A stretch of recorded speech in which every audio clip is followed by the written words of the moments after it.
Have you ever wondered how a computer works? Welcome to Low to High Level. This is a show that I'm going to go from the lowest levels of how digital logic works in a computer to the highest levels. So we're going to create a functional computer that can run programs and do things. But to get there, we have to discuss different topics. Today, we're going to discuss the very bare bones of how computers work, and that's through logic gates. There are three core logic gates that control everything: and, or, and not. And every bit of logic could be made through those three gates. With all of that logic, we can create essentially anything. Any functional computer can happen.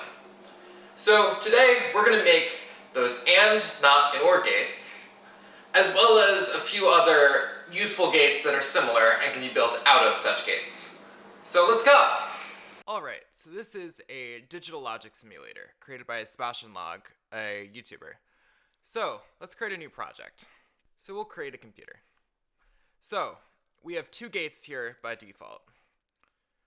Let's give a demo of what each does. We'll create two inputs and one output. First, let's decide what a NOT gate does. It takes an input and inverts the output. So if the input is off, the output is on. Or if the input is on, the output is off. We also have an AND gate, which takes two inputs and produces one output. If one input is on and the other is off, the output is off. Same with the other way, or if it's both off. Only if both cases are true, we have an output, which means x and y is equal to z.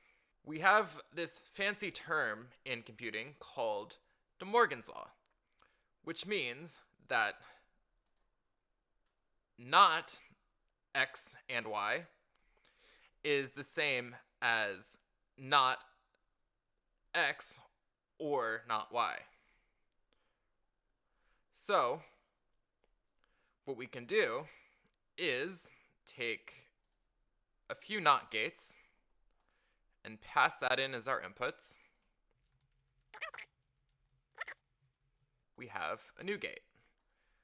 So if both of these are off, it is off. But if one of these is on, it is on. And if both are on, it is also on. This is our OR gate.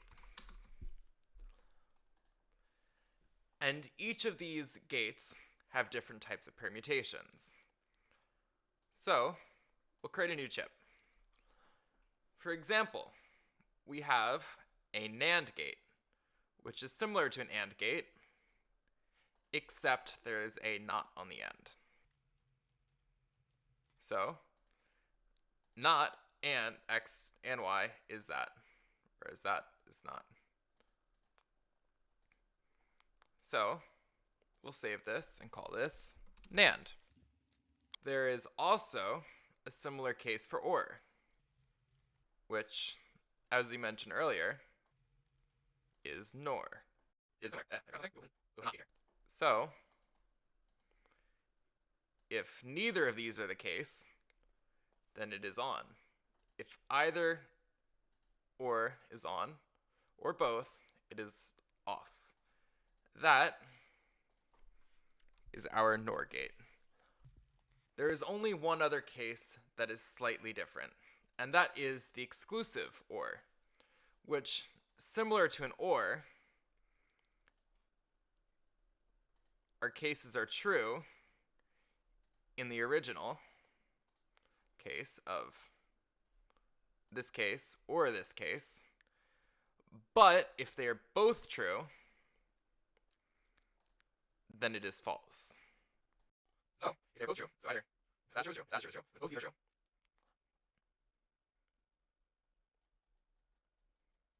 then it's false. That's true, or that's true, true.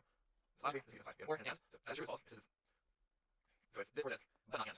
So if this is true, then that's false.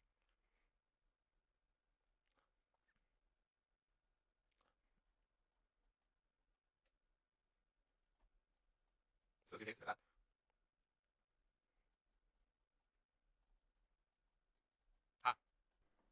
So if one of these is the case, but not both, and not off, we have